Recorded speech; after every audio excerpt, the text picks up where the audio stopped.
Senator James Paterson, welcome to the program. Good morning, David. So the Prime Minister there says the security advice is not to ban TikTok. Should that advice be followed? Well, I have good news for the Prime Minister and Donald Trump, which is that the plan is not to ban TikTok. The plan is to make TikTok safe by removing the influence of the Chinese Communist Party. And the threat of the ban is just the enforcement mechanism to make sure that TikTok complies with the law. The end that I hope for is that Australians can continue to use TikTok, but just without the risk that their data is abused and without the risk that the Chinese Communist Party can put its thumb on the algorithm to pump disinformation into our democracy. But do you really think China's going to say, oh, OK, yeah, no, we'll sell it because America's told us to? Well, it's a really interesting question for ByteDance. If they're acting like a rational commercial company, they should embrace this opportunity. Some independent assessments have said that TikTok is worth up to $160 billion US. And if the choice is accept a payday of $160 billion or stand by and allow your app to be banned and lose that value, then that would be a very irrational choice. But it would be quite an illustrative choice because I suspect ByteDance would operate as it is, an extension of the Chinese government, not as a commercial entity, and that would be revealing. Just in terms of the Australian context here, you heard what the Prime Minister said there about the advice they're getting, the security advice. He said Peter Dutton's been saying he believes the government has advice from intelligence agencies about TikTok and needs to respond to that in the appropriate way.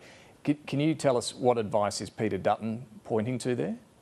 Well, David, I've been extensively briefed by our intelligence community on the danger of TikTok, which it obviously wouldn't be appropriate for me to go into detail with, but let's just point to some things that are in the open source arena. But should Peter Dutton be pointing to that? Well, let me take you to that, David. Number one, TikTok was exposed for using their app to spy on journalists to identify their sources, and they lied about it. Number two, independent researchers have found on sensitive topics to the Chinese government, like Xinjiang, there is far more pro-Chinese government propaganda on the platform than any other comparable platform. And on issues sensitive and divisive in the West, like Israel and Gaza, there's far more pro-Hamas content than any other platform. And when this was pointed out, how did TikTok respond? They shut down the research tool that allowed these independent researchers to make those points and to identify that. So TikTok is a bad faith actor. It is a risk to our democracy. It's a risk to our national security. And the government should take action here to protect Australians from this very serious threat. But are intelligence agencies here telling the government to do something that it's refusing to do? Well, it was on the advice of intelligence agencies that the government banned TikTok from government devices. And I think that is very illustrative. It's not safe to be on the phone of a bureaucrat. Why should 8 million Australians have it on their devices without any protection at all? Is the government ignoring advice from its agencies? Well, it'd be very rare for intelligence agencies to recommend a policy solution. That's not really how they work. That's not their space. What they say is, these are the threats and these are the options to mitigate it. So the Prime Minister's being a bit cute when he says the intelligence agencies haven't recommended we ban it. Well, first of all, no one's recommending we ban it. We're just recommending you remove Chinese Communist Party influence. But they are putting that as an option. Is that what you're suggesting? Well, you'd have to ask them. That's for them to talk about. That's not for me to talk about. But I'd be very surprised. In fact, I know for a fact the intelligence agencies are not saying to the Prime Minister, there's nothing to worry about with TikTok. There's no concerns at all. We know that's not the case. So there's two main concerns that you're pointing to there. Just go to the first one, which is data harvesting or your data being hoovered up. What do you think China is doing with that data? Well, they can use it for espionage against individual people, and they can also use it at scale to build a very sophisticated picture of our society, and that's a very important asset for them to have in a digital age. You know, when ASIO assesses that foreign interference and espionage are our #1 security threat, and we know that much of that is cyber-enabled, having TikTok on the devices of almost half Australians, almost half Americans, is a very serious national security threat. TikTok says for Australian users, the data is held in Singapore, Malaysia, the United States, not in China. Correct, and they've also acknowledged, including to me in a Senate hearing, that regardless of whether that data is stored, it can be accessed and is accessed by their engineers in China who work for ByteDance. And why that's important, David, is that those people are subject to the 2017 National Intelligence Law of China, and Article 7 of that law requires that all Chinese citizens and companies assist the work of Chinese intelligence agencies and keep that cooperation secret. So they could be handing over that data to the Chinese intelligence community without even ByteDance or TikTok knowing, and certainly without any Australians knowing. And then your other concern is about the spread of misinformation. That can happen on any platform though, can't it? Do you need something wider than just targeting TikTok if that's the concern? It absolutely does happen on all platforms, and this is quite an important point, David. Facebook regularly publicly assesses that there are attempted Chinese foreign interference attempts on their platform. They disclose that, they block it and they remove it. TikTok has never once found, in its own view, a Chinese foreign interference attempt on their platform. Now that's pretty curious, David. If the Chinese government is using Western headquartered social media platforms for disinformation, why would they not use the platform located in their own jurisdiction, who they can directly control? And the other big question a lot of people ask in this debate is, if you did get to a ban, how do you ban TikTok? You can't go around taking it off everyone's phone. So what would a ban actually involve? We're looking at that right now, David. We're seeking advice on that, but actually there's lots of legislative options available here, and one of the precedents in our country is the Huawei decision. It is possible to ban high-risk vendors from our country. We do have extensive legislative options. I hope that the Minister for Home Affairs is looking at this right now. In fact, she has a bipartisan report from the Senate Select Committee on Foreign Interference through Social Media, which made 17 recommendations, one of which was, if the United States successfully removes TikTok from ByteDance, Australia should seek to do the same. But so really the clock is ticking. Back to the, pardon the pun, back to the question on practically how you ban it. I mean, Huawei, that's hardware, you can ban the sale of physical phones, but with an app, you can't take it off people's phones. You might be able to stop them updating the latest version of the app down the track, but they can keep what they've got, can't they? No, there's actually extensive legislative options here, David, in the Telecommunications Act, in the Critical Infrastructure Act. That is the least of my concerns. The biggest concern I have is the will to act here. I'm worried that the Albanese government is going to be weak on this, as they have been on so many other national security issues. And what about WeChat? You've previously said this poses almost exactly the same espionage and data security risk that TikTok does. I mean, would you want that banned? Where do you draw the line? Is it whack-a-mole after a while with these things?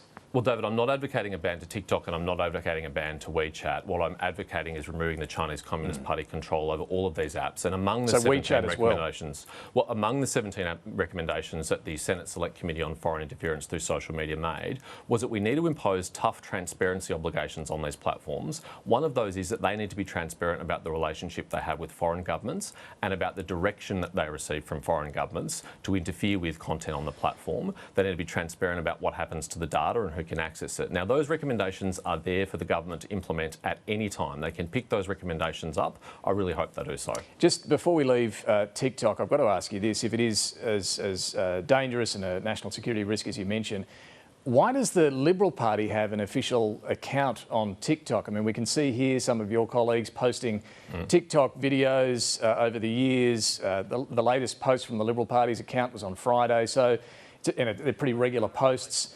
Should the Liberal Party be on TikTok? David, all Australian political parties and politicians are active on the platform. I think that's okay as long as they follow the government's national security advice about mitigating those risks. For example, it should not be on the same device that they have their work or personal information on. It should be on a standalone device. Don't they need to set an example here, though? If it's a national security risk, why are they on it? Well, David, that's actually not going to help Australians. There's 8.5 million Australians on this app. The only thing that can help Australians to protect them from that is not personal abstinence. It's actually the government taking action to protect them, and they can do that by passing laws. It's available to them right now, and they should do so. So the party will keep using it until it's no longer allowed to? Yeah, well, they don't need to ban it. They don't need to ban it for anyone, including the Liberal Party. It can be safe to use, but only once that relationship between ByteDance, the Chinese Communist Party, and the app is severed. But you don't get on there? No, I'm not personally a TikTok user. Okay, I didn't think so. Let's move on. The Chinese Foreign Minister Wang Yi is going to be in Canberra this coming week. Do you reckon this issue should be raised with him? Actually, David, this is not a high priority issue to raise with the Chinese government. They are not going to fix this problem for us. Only we can fix it for themselves. And the Foreign Minister and the Prime Minister have a long list of issues to raise with them, in particular and most importantly, the death sentence facing the Australian citizen Yang Henjun, the action that was taken against against Australian divers, Navy divers on HMAS Toowoomba, where they were harmed by Chinese sonar. Those are the high priority issues to be raised. And I want to ask you about the immigration detention issue. The government, as we were talking about earlier, is trying to, it says, stay ahead of the curve here. Further cases coming before the High Court, continuing to draw boundaries around who it can hold in immigration detention for how long. What do you think the government should be doing in preparation for some of these cases?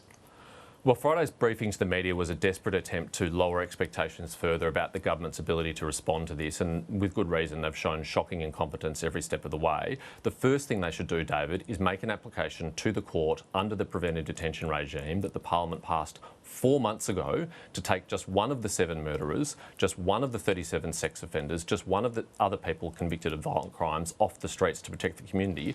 Because right now those people are out there in the community and they are reoffending against the community. 18 of them have breached state or federal law and face charges. 10 of them have breached their visa conditions, but unfortunately every one of those 10 is going to walk free because Andrew Giles completely stuffed up issuing their visas. Well, you're talking there about taking a case to preventatively detain one of those who's already been released. It wants to be sure, the government says, that it's got a watertight case. That's why it's taking some time. If it failed at the first hurdle and the High Court ruled the preventative detention regime's no good, where would that leave them?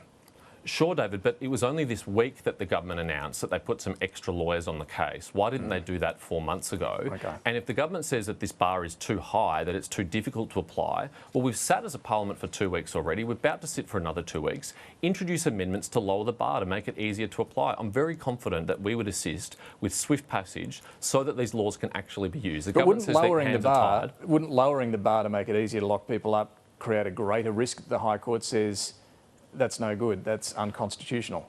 Well, David, we have a risk right now, which is that offenders, foreign offenders, are in the community re-offending against Australians. There are people who are now victims who should never have been victims because these people should not have been released into the community, and once they were, they should have been taken off the streets. So back to the original question though, the further cases that are coming, the concern that could make it harder to hold even more people in immigration detention.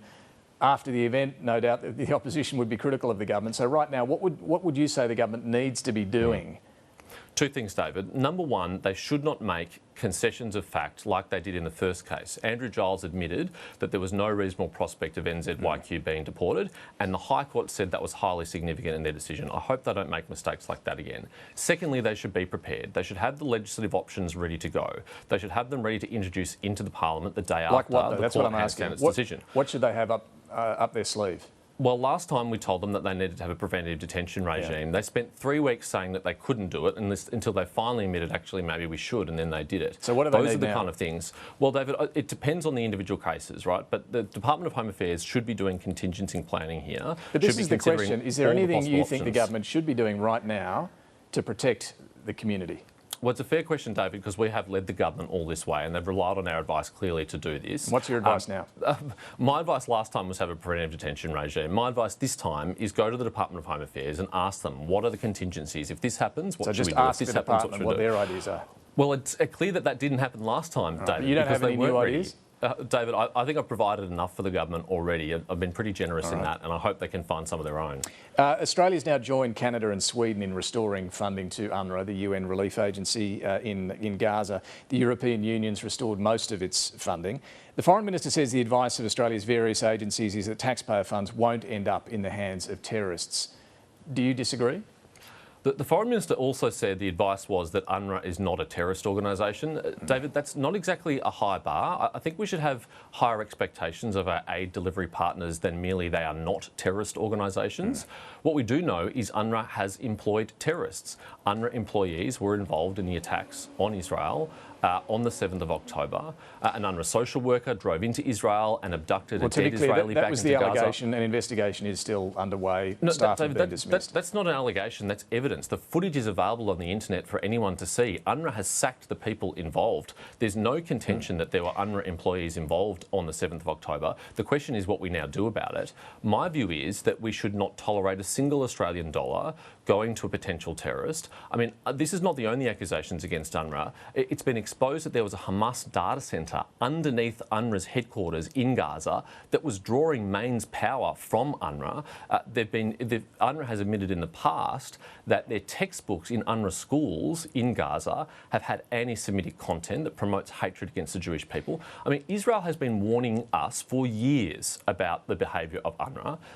Those warnings were ignored, and the consequences were UNRWA employees participating in the worst attack on Jewish people since the Holocaust. But kids are starving in Gaza. You were just there. You made the point that aid is desperately needed, that it's a critical need for that food to get in to the kids in Gaza. Are you saying, though, that giving UNRWA money now is still going to see money end up in the hands of terrorists? I have no confidence that UNRWA has reformed itself, particularly because our closest allies, like the United States and the United Kingdom, have not restarted their aid. And the obligation, David, is absolutely we must do everything we can to assist the people of Gaza, but without running the risk that our aid money goes to terrorist organisations. So what's the solution here? How do you stop kids starving? That means we have to explore every other alternative. That includes the airdrops that are happening. That includes the delivery by sea. The first delivery by sea happened overnight, David, by a United Arab Emirates delivery, working with another charity, World Central Kitchen. I mean, we had been hearing in the lead up to this that there's no one other than UNRWA capable of delivering aid. That is clearly not true. The United States is also exploring alternative options like sea delivery. There are other charity partners operating in the region. We should do everything we can in the safest way we can to make sure that the listed terrorist organisation of Hamas doesn't end up with Australian taxpayer funds. A final question related to this. The government has revoked visas of some of those it issued visas to trying to flee Gaza.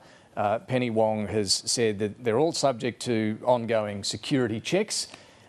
What does this tell you? You were worried about adequate security checks. Do you accept they are happening?